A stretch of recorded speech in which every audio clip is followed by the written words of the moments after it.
میری ماں ہندو تھی اور میرا باپ مسلمان، یہ کہنا ہے قاسم کا۔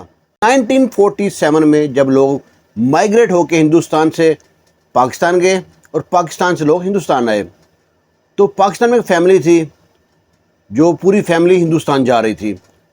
ان پہ حملہ ہوا، ان کی لڑکی سب سے بچھڑ گئی، وہاں کھو گئی۔ ابھی زیادہ دور نہیں گئے تھے اپنے گاؤں سے جو پاکستان میں تھا۔ اس نے سوچا کہ آگے میں کہاں جاؤں گی، وہ واپس اپنے گاؤں آ گئی۔ وہاں مسلمانوں کے گھر آباد ہو چکے تھے، کچھ ہمسائے میں گھر تھے۔ انہوں نے دیکھا لڑکی واپس آ گئی ہے، اس سے پوچھا بیٹا کیا ہوا؟ وہ بتاتی ہے کہ حملہ ہوا ہمارے اوپر اور سب لوگ پتہ نہیں کہاں گئے، مار دیے گئے، پتہ نہیں لگا، میں واپس آ گئی ہوں۔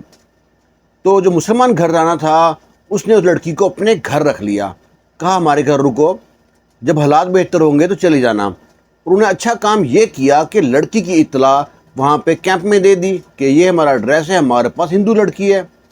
تو جی وہاں سے کوئی اطلاع نہ آئی، دن مہینے سال بیت گئے، کوئی خبر نہ آئی۔ اور لڑکی جوان ہو رہی تھی، لڑکی بڑی کفایشات تھی، بڑی سگڑ تھی، گھر گرہستی کے سارے کام معلوم تھے، لڑکی خوبصورت بھی تھی، ان کا بیٹا بھی جوان تھا۔ وہ سوچتے ہیں ان کی شادی کیوں نہ کر دیں۔ اپنے بیٹے کو کہا بیٹا اگر تمہاری شادی کر دیں اسے تو کیسا رہے گا؟ بیٹا کہتا ہے مجھے تو قبول ہے پر لڑکی ہندو ہے۔ وہ ماں باپ کہتے ہیں اس کا بندوبست ہے ہمارے پاس۔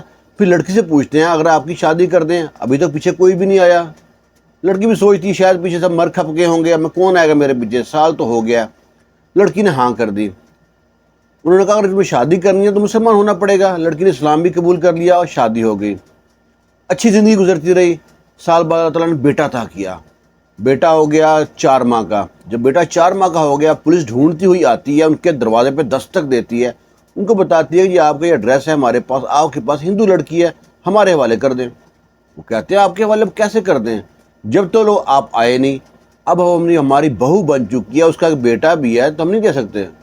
کہتے ہیں یہ سگنیچر ہوتے ہیں، ٹی ٹی لکھی ہوتی ہے دونوں ملکوں کے درمیان، یہ آپ کو واپس کرنی پڑے گی۔ آخر یہ بڑا روئے پٹے، لڑکی بھی، اس کا شوہر بھی، ماں باپ لڑکے کے، لیکن نہ ان کو لڑکی واپس کرنی پڑی۔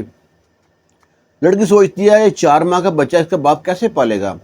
اس کے کپڑے پیک کرتی ہے، ساتھ لے کے جاتی ہے، بارڈر تک اس کا شوہر چھوڑنے جاتا ہے۔ وہاں پہ جا کے لڑکی سوچتی ہے اگر میں نے وہاں جا کے بتایا کہ میں نے اسلام قبول کر لیا ہے، میں مسلمان ہو گئی اور میرا ایک بچہ بھی ہے مسلمان شوہر سے، تو شاید مجھ کو بھی مار دیں، اس بچے کو بھی مار دیں۔ لڑکی نے سوچ کے ڈر کر وہ بچہ اپنے شوہر کے حوالے کر دیا۔ کہتی ہے ہمارا شاید سفر یہیں تک تھا، قسمت یا نصیب، اگر دوبارہ ملاقات ہوئی تو ٹھیک ہے ورنہ یہ بچہ آپ پالیں۔ شوہر نے اپنی بیوی کو الوداع کیا، گھر آ گیا، سوچتا ہے بچے کا کیا کروں، میں کسی کو دے دوں۔ پھر آخر اس کی شادی ہو گئی۔ وہ بچہ بڑا لائق نکلا، اچھا پڑھ لکھ کر یورپ چلا گیا۔ وہ بچہ جب بڑا ہوا تو یورپ چلا گیا، وہاں پہ اچھی کمائی کی۔ اس کو اس کے باپ نے بتایا تھا کہ تمہاری ماں ہے نا وہ ہندو تھی، اس طرح وہ مائیگریٹ ہو کے جا رہی تھی تو ہم نے مل گئی، شادی ہو گئی، وہ پھر واپس چلی گئی ہے۔ وہ لدھیانے کے ہی علاقے کی تھی، تو سارا پتہ کرایا۔ جب لڑکا یورپ میں چلا گیا تو وہاں پہ اس نے بہت سے انڈین دوست بنائے، اس ایریے کے لدھیانہ کے جو تھے قریب کے تھے۔ تو اس کا ایک مسلمان دوست تھا، اس کا باپ سرپنچ تھا وہاں پہ۔ اسے کہا کہ میرے جو سے مجھے ایک ایڈریس پتہ کرنا ہے، یہ ایک فیملی ہے، یہ مائیگریٹ ہو کے وہاں پہ گئی ہے ہندوستان میں، لدھیانہ میں، تو یہ ابھی زندہ ہے، کوئی بچے ہیں کوئی نہیں ہے، تو کیا حالات چل رہے ہیں؟ وہ کہتا ہے پتہ کرا دیں گے، مشکل نہیں ہے۔ اس نے اپنے باپ کو بولا، باپ کہتا ہے یہاں پہ پرانے دفتر ہوتے ہیں، ان میں ریکارڈ ہوتا ہے، کچھ پرانے لوگ بھی ہیں، ان سے پتہ کرتے ہیں۔ ہفتہ 10 دن مہینے بعد کو معلوم پڑ گیا وہ عورت زندہ ہے۔ اپنے بیٹے کو بتایا، بیٹے نے میرے دوست کو بتایا، وہ دوست اس کے باپ سے فون پہ کہتا ہے کہ پتہ کرائیں ان سے کہ وہ جو پاکستان میں تھی، ان کی شادی ہوئی تھی مسلمان سے، ان سے ایک بیٹا بھی تھا، میں ان کا بیٹا ہوں، میرے بارے میں پوچھیں ان سے وہ کیا کہتی ہیں۔ لو جی وہ شخص نے جو سرپنچ تھا، جو انڈیا میں تھا، اس گھر جاتا ہے، عورت سے گپ شپ کرنے کے بعد پوچھتا ہے کہ آپ کی پاکستان میں شادی ہوئی تھی، آپ کا کوئی بیٹا بھی ہے؟ عورت ڈر گئی، پتہ نہیں اب یہ کہاں سے کیا سوال کریں گے۔ اب اس کی شادی ہو چکی تھی، بوڑھی ہو گئی تھی، اس کے 3 بیٹے تھے، بیٹے بھی جوان تھے۔ اس نے کہا نہیں، انہیں صاف جھوٹ بول دیا، مکر گئی بالکل، کہتی نہیں ایسا کوئی واقعہ پیش نہیں آیا تھا۔ وہ بتاتا ہے، اس کے باپ اس کو بتاتا ہے، اس کے دوست کو، قاسم کو بتاتا ہے کہ بھئی وہ تو نہیں مانتی۔ قاسم بڑا پریشان ہوا۔ قاسم نے اس کے باپ سے کہا مجھ کو کیسے بھی پتہ کرا دو۔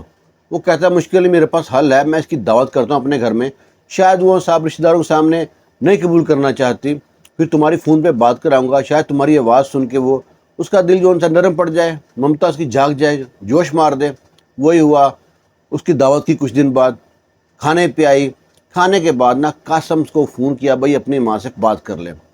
قاسم فون کرتا ہے، اس عورت کو فون پکڑاتے ہیں، فون پہ اس کو کہتا ہے، ماں میں تیرا بیٹا ہوں قاسم، جس کو 4 ماہ کا چھوڑ کے گئی تھی۔ لو جی، ماں کا دل وہاں پہ پسند گیا۔ ماں کہتی ہے، پتر قاسم کیا حال ہے؟ ٹھیک ہے، واقعی میں تیری ماں ہوں، پر کیا کروں، زمانے کے آگے میں ڈر گئی۔ جب ڈر گئے وہاں سے تیرے باپ کو چھوڑ کے آ گئی، یہاں ڈر کے میں نے اور شادی کر لی، پہلے اسلام قبول کیا، پھر ہندو مذہب قبول کیا۔ اب لڑکا کہتا ہے، لڑکے کو نا ڈاؤٹ تھا کہ واقعی میری ماں ہے یہ۔ لڑکا کہتا ہے کہ اچھا، اگر آپ کو اتنا سب کچھ یاد ہے نا، جب آپ پاکستان سے یہاں آئی تھی، پاکستان کے بارے میں کوئی ایسی بات بتائیں جو مجھ کو پتہ ہو۔ وہ کہتا ہے، اور تو سب کچھ بھول گیا، جو تمہاری دادی تھی نا، اس نے میرے ساتھ بڑا اچھا سلوک کیا تھا۔ اس کو نام نا، اس کو سب نا پیار سے جیری کہتے تھے، اس کا نام تھا زرینہ۔ جب اتنا کہا نا تو دونوں بڑے روئے۔ بیٹا سمجھ گیا واقعی میری ماں ہے، خوب روئے۔ فون پہ ماں بیٹا رو رہے ہیں۔ پھر بیٹے نے وہاں پہ نا نیشنلٹی لی ہوئی تھی یورپ کی، گرین کارڈ تھا اس کے پاس، وہاں سے ٹکٹ لیا ہے، پہنچ گیا جناب انڈیا گیا ہے۔ تو وہاں پہ جو اس کا دوست تھا، اس کا باپ نے اس کا استقبال کیا، ایئرپورٹ سے گھر لے کے آیا۔ اس کے بعد وہ اس کے گھر گئے ہیں، اپنی ماں کے گھر جب پہنچا ہے تو دیکھتا ہے بڑا خستہ حال پرانا تھا، ٹوٹا پھوٹا سا گھر ہے۔ اس کے 3 بھائی ہیں ستیلے، غیر مسلم جو ہیں، کوئی رکشہ چلاتا ہے، کوئی ٹرک چلاتا ہے، کوئی ٹریکٹر چلاتا ہے، سب ڈرائیونگ کا کام کرتے ہیں۔ حالات اچھے نہیں ہیں اور کسی کی مزدوری کرتے ہیں۔ اور یہ بڑا امیر ہو گیا تھا قاسم، اس نے بھائیوں کی مدد کی، ان کو رکشہ لے کے دیا، کسی کو دکان ڈال کے دی، کسی کو کوئی اور کاروبار کر دیا۔ ماں بڑی خوش ہوئی، ماں ملی ہے۔ اب سارے گاؤں کو معلوم پڑ گیا، جس بات سے وہ عورت ڈرتی تھی کہ سب کو معلوم پڑ جائے گا میں نے مسلمان سے شادی کی تھی، اس سے میرا بیٹا بھی ہے۔ تو یہ سارا گاؤں دیکھنے آیا کہ اس عورت کا مسلمان بیٹا آیا، بڑا خوش۔ وہ کہتا ہے، ماں اتنے سال تم نے اپنے بیٹوں کے ساتھ گزارا ہے، اب تم میرے ساتھ یورپ چلو، وہاں پہ کوئی ٹائم پاس کر۔ ماں کو یورپ لے کے آ جاتا ہے۔ کچھ دیر ماں وہاں پہ رہتی ہے، بعد میں ماں کہتی ہے مجھے واپس جانا ہے اپنے گاؤں۔ ماں واپس آ جاتی ہے اپنے گاؤں میں۔ یہ ماں کو گاہے بگاہے فون کرتا رہتا تھا۔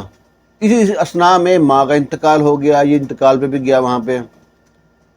تو کہانی سنانے کا مقصد جو ہے، جو مطلب ہے، وہ یہ ہے، ابھی یہ اگست کا مہینہ چل رہا ہے، بہت سے لوگ باجے بجائیں گے، سلنسر نکال کے موٹر سائیکل چلائیں گے، ون ویلنگ کریں گے، ماتھے پہ دوپٹہ باندھ کے، وہ جناب کوئی ماتھے پہ جھنڈا باندھ لے گا، کوئی ہاتھ پہ باندھ لے گا، اور یہ بڑی بات ہے، ڈیک چلیں گے، یہ جی آزادی ملی تھی۔ وہاں سے ٹرین بھر کے آئی تھی پوری لاشوں کی، یہاں سے بھی اس طرح ہوا تھا۔ تو ان کو یاد کریں، اپنے پیاروں کو۔ اس طرح کی بہت سی کہانیاں ہیں، اور جو کہانی سن رہے ہیں ان کے پاس بھی اور کوئی کہانی ہو نا، ایسی کوئی مائگریٹ والی 14 اگست آنے والی ہے، ہم سے شیئر کریں، میں موبائل نمبر ساتھ اٹیچ کر دوں گا۔ آپ کو اس واقعے سے کیا سبق حاصل کیا، اپنی رائے ضرور دیے کمنٹ باکس میں۔ خوش رہیں، شاد رہیں، آباد رہیں۔ اللہ حافظ۔